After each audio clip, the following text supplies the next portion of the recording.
We are back. We are back. Little bit late. Thank you, Escom. Oh, you know. For people that don't know, because actually we have a few guys in Europe that watches the show. Really? Yeah, we get like cool messages on social media and some comments and stuff. We have a thing called load shedding, which they switch off your power, and then you can't do stuff that needs You power, got your like all of this. lights and microphones. Talking about microphones. Yeah. Look at these. Thank you so much to Planeworld. Planeworld are experts in AV audio solutions, not only for your car and home, but also if you have a studio like we do in a washing room area. Yeah. you can transform that into a podcast studio. Or if you want to take your gaming communication to 100 levels further. If you want to lie to your friends and say it's one shot in high crisp definition, Planeworld are the guys for you. So go check them out. We'll put the link in the description. Of course. But yeah, thanks again to Maurice and Planeworld. You guys are really awesome. So this past weekend, we had Estia Van Pijpers fighting in Cape Town, and it was such a amazing event. He's the only real boxer at CIT, right? He's for sure the front runner. We actually now, there are a few guys that I think the team has identified as people that really want to take it further, which is quite cool. And I think a lot of even the amateurs in the MMA classes don't realize we keep our eyes close on who's operating in the gym. And if you put in the work, you're gonna be rewarded. And he is definitely the front runner in now the boxing side. And he fought for an amateur title. He won. Great performance. Great fight, massive, and hats off to his opponent. I'm not sure what his opponent's name is, but hats off to you, my man. You are tough as nails. Yeah. And that's something I can definitely say of the whole Cape Town community. All those Cape Townians. Tough. The fight night was great. It was really a cool event to go watch. The vibe was insane. So yeah, I think do more fights in Cape Town. Yes, Sure. Versus coming to Cape Town soon, eh? I think so. Let's I hope. think really Jan wants to travel with Versus. They're looking at, last I heard, looking at a few venues right across the country. So Really? it's so really cool. it's really cool to see that. I must say, boxing looks so much better, more advanced in Cape Town, and then I think MMA in Pretoria and Johannesburg, Gauteng, is much more developed. But combat sports as a whole is It's on growing. the rise. I mean, even from Taekwondo, even if you do point sparring Taekwondo, that's combat sports, and you're advancing knowledge in the general consciousness of combat sports, and that's always a positive. Yeah, and it is really cool to see. We have the Little Legends kids program, and seeing so many people reach out to join the program, which is awesome. Yeah. You see some of these kids getting tired of, the traditional playing rugby, stuff like that. So it's cool to see that people are now taking alternatives, and the alternative is fighting. Yeah. Which is really awesome. In the level 1 classes, I've realized every time Drickus fights for 3 weeks, it's packed. You see so many new faces, and it's so It cool. is really stacked, which is great. So, yeah, Estia did very well. Yeah. Cape Town was awesome. I'm definitely going to... I've always been okay, what is the hype? Why do people always go to Cape Town and stuff like that? What's the big But deal? after, spending a few days there, and obviously the people also create the trip, but it was really a fun trip. The vibes was great. It's one of those places where you can really enjoy yourself. So I think when I go through my next camp and next fight, I'm definitely going to book myself a week there. That Maybe go sounds great. surfing. Ooh, yeah. Meisenberg is actually quite... I know that's quite inviting to beginner surfers. Okay. Get yourself a longboard. It's Yeah. amazing for that. And just Okay. cruise at Meisenberg. Very cool. Yeah, Should be so fun. I'm definitely going to try and book something like that. But before we get carried away, we have UFC Fight We Night. And what a cracker of a card. So the first fight on the prelims that jumps to mind, I'm going to get the card out now, but that Jack Shaw versus Ricky Simone fight. I like watching Jack Shaw fight. I am so excited for that fight. And a big reason is they are I watched a lot of their tape because they are bantamweights as well. I love watching bantamweight fights, obviously. But polar opposites in how they approach a fight. Like Ricky Simone, in the way the pace he sets is very high. Wild man. Going forward, mullet to the wind, just like he keeps on pressing. And then you have Jack Shaw that has almost this very patient type of accurate striking. His wrestling is very good, but what makes me excited is that they're not going to wrestle this weekend. I want to see them in that close quarter brawl exchange. Okay. Like not too far, not too close. Like they just, because a lot of guys who are like used to distance, throwing the teep, throwing like leg kicks and side kicks and like holding their arms out. If you can overwhelm a guy like that and just come forward, if you can get into the pocket with one of those guys, you've got a good chance. Yeah. But getting into the pocket with one of those guys is very difficult, and that makes this so interesting. Yeah. Can Jack Shaw almost try and stay on the outside and then pick him off with super accurate shots? Or is Ricky just going to be able to sneak in there and brawl him? Yeah, get him to brawl? Well, that's also the thing, because in my opinion, watching tape, if they go to a brawl, I think the most accurate striker will win those exchanges. And I think that is Jack Shaw. If Ricky uses his wrestling, which I think he will, at some point in the fight, you will always go back to almost your basic mannerisms. Yes.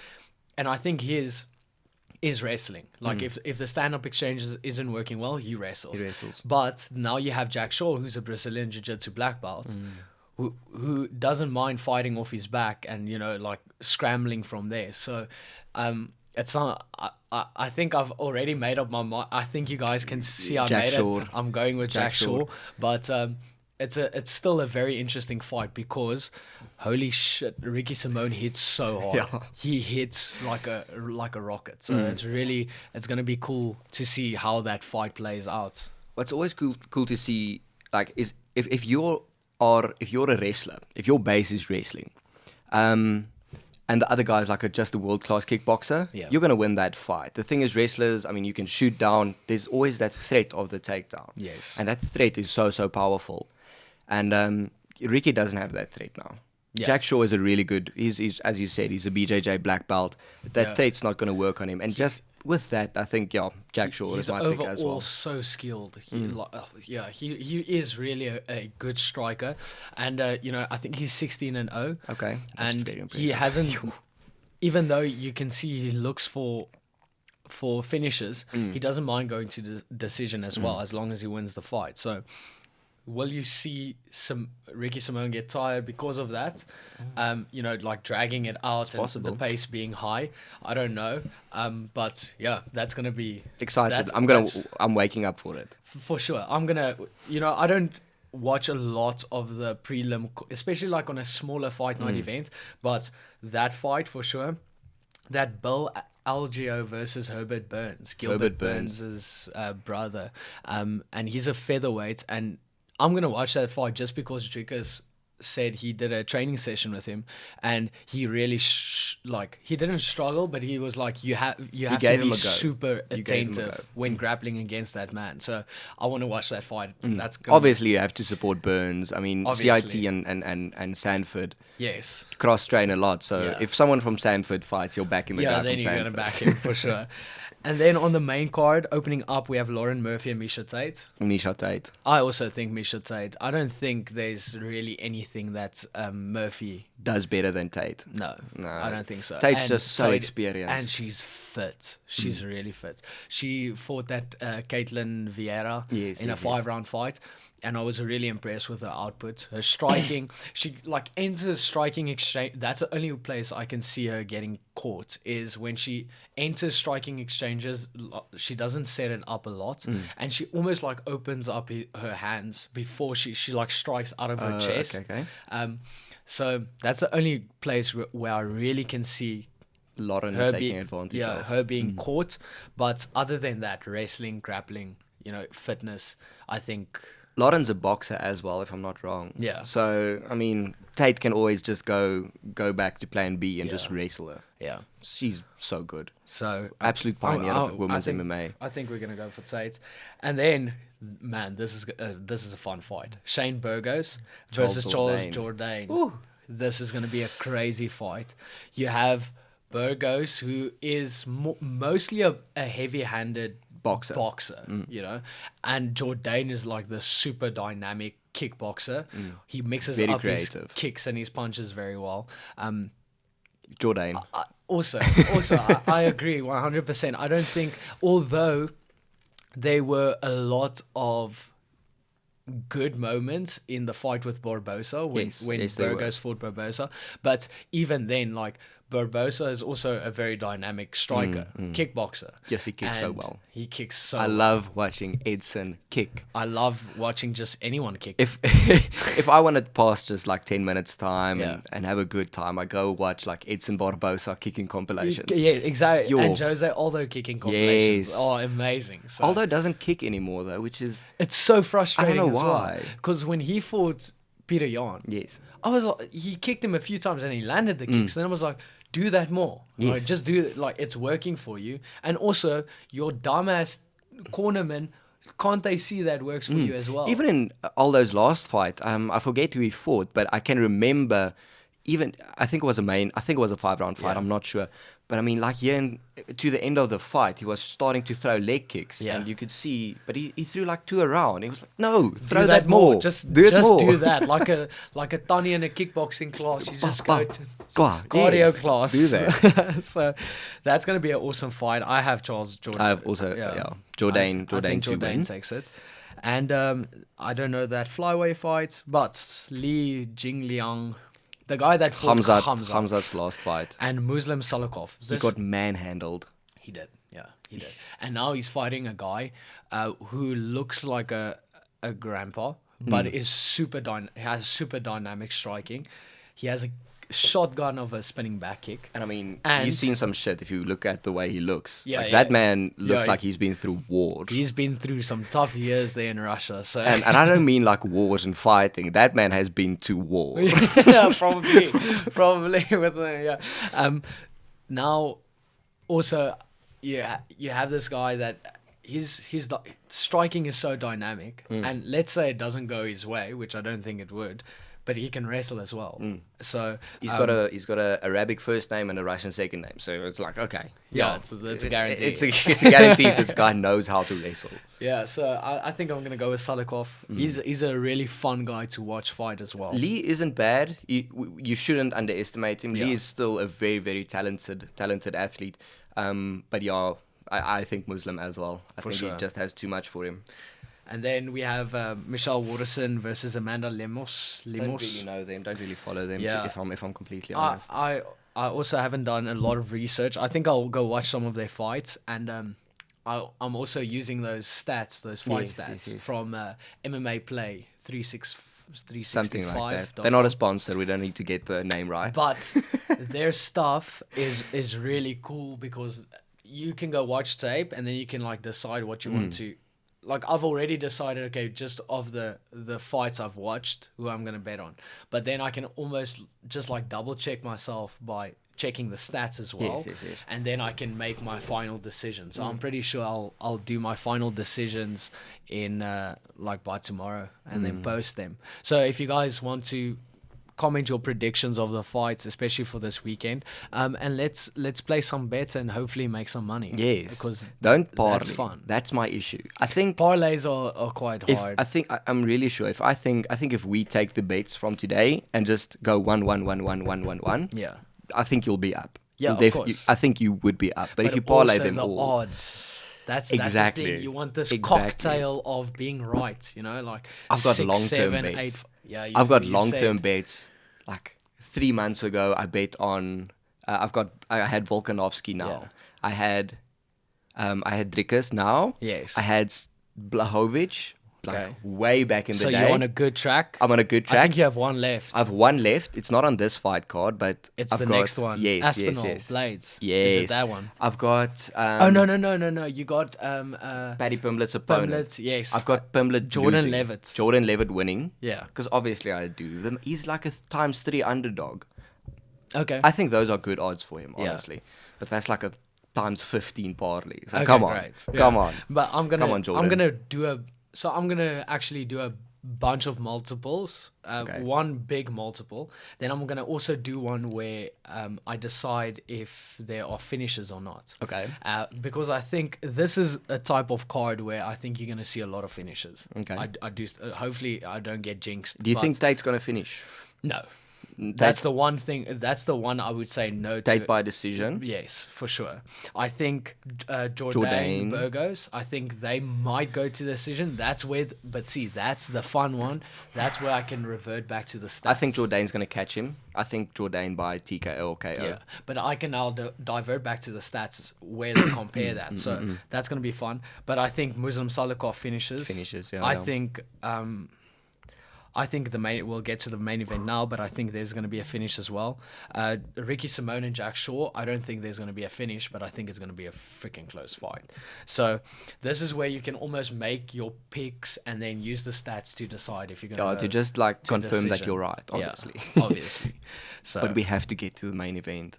Oh baby, that's a beautiful event. it is a great fight because you have this one guy, Yair Rodrigues, who is a madman on his feet. So And then creative. you have a guy who has a nickname because he catches people In in triangles. triangles and brilliant black belts on the ground. So I think people forget how good Ortega's submission game is Yeah. after the Volkanovski fight, where Volkanovski just popped out of two of them. Anyone else is not popping out of that. But even Volk said now in an interview, he said like, "Oh shit, I'm gonna lose my world Yes. title." And he said his thought process was like, if I lose this title, it's going to be because I passed out, not because I tapped. Yes. And the balls on that guy. Like, I don't think I would tap for a choke. Like, let me go to bed. Yeah, rather. it's But it's a blood choke. how that did not. And even Ortega now in this, like, literally the same interview session, he said, he was like, how on earth did that he not escape work? that? Because he was on top and he was like, I'm going to become a world champion. And he didn't. Yair Rodrigues does not have a Craig Jones in his camp Yes. he running doesn't. submission escapes. He doesn't. So do you think at some stage I think Yair is going to Ortega get caught? might catch him. Like over the course of 5 rounds, he might catch him. Okay. The earlier What the do you better. What do you think obviously. is Ortega's game plan going into the? Do you think he's going to try and chase a takedown? Do you think he's going to try and stand and bang with him? That's the thing. That's where I think. Oof, Yeah. now I'm leading towards Yair because Ortega is very good on the ground. Yeah. But his avenues to get to the ground, he's good. Yeah. Like obviously, everyone in the UFC has to be a good wrestler just Yeah. as a baseline. But Good enough to get multiple takedowns, keep down. That's the one thing. I don't know. So my first thought, I'm going with Yair. I haven't didn't watch a lot of fights, haven't checked the stats yet. So good, but though. I think I'm going with Yair just because I do think he is firstly dynamic enough on his feet to keep it standing, and I think he has enough of a scramble and enough of a gas tank to actually weather a 5-round storm if he has to. And although Ortega has developed his stand-up quite a lot, I don't think it's close to the level of Rodrigues. he's gone toe to toe with some of the best strikers in that featherweight division, though. Yes, Holloway messed him up like badly, but he went toe to toe with Volkanovski, like on the feet, and you're like, I don't know, but I was leaning Ortega. Now I'm leaning Yair. So you're still in between. I'm still in But between. I'll send you the stats. Okay, send me the stats. Thank you, MMAplay365.com. Because we're going to use those stats to make final predictions. And then I think you must put on a parlay. If A small one. You can get Maybe- like 50 Rand or whatever. maybe Ortega hits like a mad Imanari roll or something.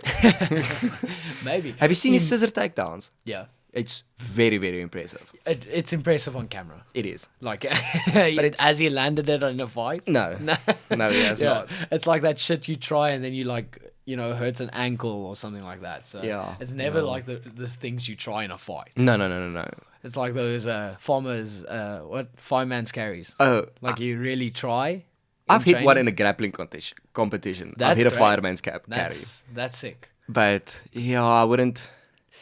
It's one of those things where if you run out of your ideas, you're like, Let's just try. Might I mean, as well. people don't try mad shit unless your name's Saaiman and it's the 4th round and you throw Superman punches. but that was 100% the thing of, okay, I'm tired. So Yeah. the moment you go to you're tired, you're like, okay, my brain is not working that well. Let's show him I'm not tired. Almost. Yeah, let's try and just show him I'm good, I'm fine. I would be. That's a big mental thing. Actually, unintentional. Yeah. I would think. Yes. I don't think that was intentional from your side. It wasn't like, okay, I'm gonna throw a Superman punch now, and I did it. To break it was him just mentally. like, I'm gonna try and knock him out. Yeah. What is a hard punch? So I'm overthinking it at home. I'm like, yes, Cameron is playing the mental game. that is Because really if you're in round 4 and you've expended all your energy, because Zindile was definitely tired at that time. You've expended all energy, and this guy's coming at you with Superman punches. I'm thinking, yeah, I don't want to do this anymore. Well, that's like a mental thing. That's actually a big thing. Like I just googled it now because I couldn't remember the boxer, but Roberto Duran in that movie Hands of Stone. Yes. They talk about he goes back into his corner. And his coach is like just combing his hair with a comb. And then he asked him, like, why are you doing that? He's like, because if you stand up here, he's going to look like tired, messed up, bruised, and you're going to look fresh. You're gonna look fresh. It's going to look like you just came out of the shower. So I think that's also a massive thing which makes the main event of this fight night. So I think both of them have like chips on their shoulders because Yahir is up there. He got beaten by Holloway. He got beaten by Holloway, but now you can almost work around Holloway at this stage because I think if he beats Ortega, I think that's a number 1 contender fight. It should be. And so you have Yahir that has now this guy in his way. Afterwards, you can argue he'll fight for a title. Yes. And then you have Ortega, who not once, not twice, but a few times in one fight almost finished the champion. Yes. And mentally, you are at the finish line. You are so close to fighting for a world title again. So. I think I really think in Ortega's head, he went home after that chokes. Obviously it was sad then, but I think now, where he is at now, is like, if I can catch Volkanovski in that again, he's going to sleep. Yeah, of course. So I'm going to there's a few little adjustments, but next time I've got him. Yeah.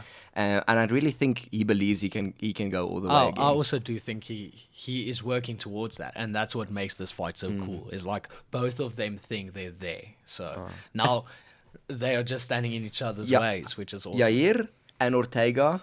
Yeah. I think those two believe they can take the title from Volk more than Holloway believes he can take the title from Volk. Yeah, and that's so sad. That is that it really, is like, sad. Even if you say it like that, I'm like, Oh, yeah, you don't have to say it. You didn't stop it. Stop it. Winnie, stop. And this weekend we also have EFC. We do. So we have 3 guys on the card. Your teammates. Yeah. Cizwe fighting. We have Jaco du Plessis fighting, and then obviously Nerik Samus is fighting for a world title. Featherweight title. He's fighting for the featherweight title. So I'm really looking forward to it. All 3 of the guys looked great in camp.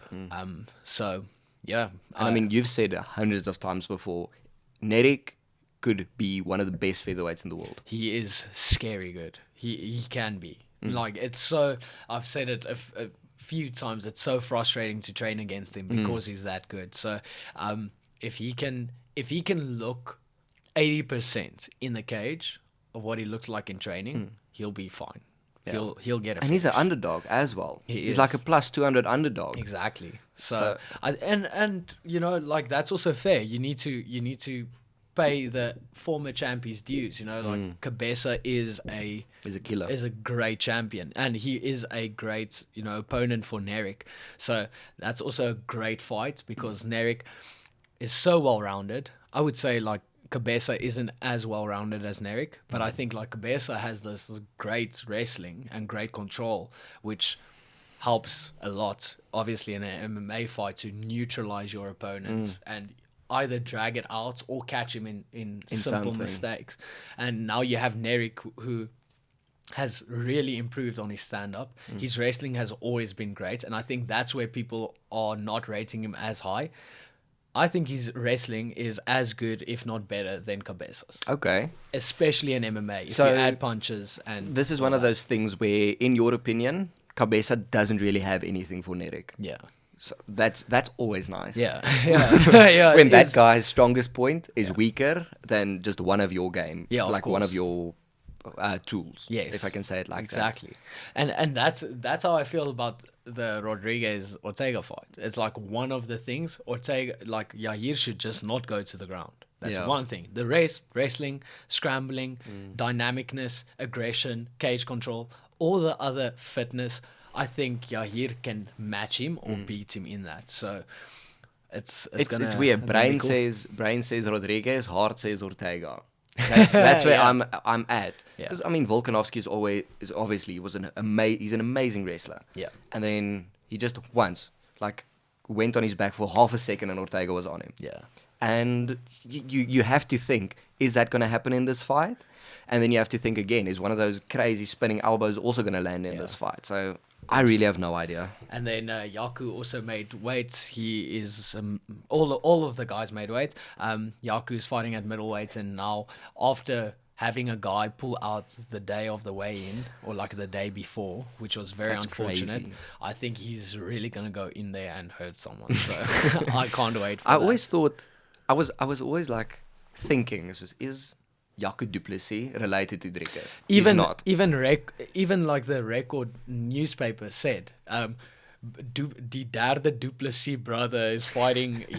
He won his fight. And I was like, They're you not guys, related. you should fact check your stuff before printing this. Like, yeah, so they're not related, but maybe some like long Yeah. lineage ago. Yeah. But no, if No, No. they're not related. Yeah. And then Cizwe is so good. He's fighting at like catch weight, I think, at like 65 or who something. missed? Oh, obviously, did the opponent miss weight or what happened? No. I think both of them missed weight or some. I'm not sure what What happened there? Yeah, what the deal was, but yeah, it's gonna be a great night. Well, great weekend of fighting Of sports. and I'm gonna watch everything. It's gonna be great. There's rugby. I mean, the There's decider, rugby, SA yeah. Wales. You Yeah. have to watch it. Yeah. You have to. Sorry, Jack Shaw, that's the only fight you guys are gonna lose. But I think you'll win. Yeah, we know you're watching. Is We Jack haven't Shaw made- Welsh? Yeah, he's Welsh. Ah. Yeah. I mean, yeah, you can bring home one Welsh victory Yeah. for the But weekend. the other one you ain't. No. Sorry. No. I mean, as long as Alton Yankees doesn't play, Bokker's got it in the bag. Yeah. Yes, Alton. Rarig. We know you're watching as well. What are you going to do? Fight us. Thank you guys so much for watching. We hope you enjoyed this episode. If you want to go check out our stuff, you can go check it out. It's now streaming on all podcast platforms. You can check out the YouTube content, obviously, on YouTube, the video. And yeah, thank Obviously, you again. Planeworld. Planeworld, the new microphones are great. We are just idiots, so it's going to take a few episodes to figure them out. Hopefully the audio sounds great. But thank you guys so much. Cheers. Cheers, people.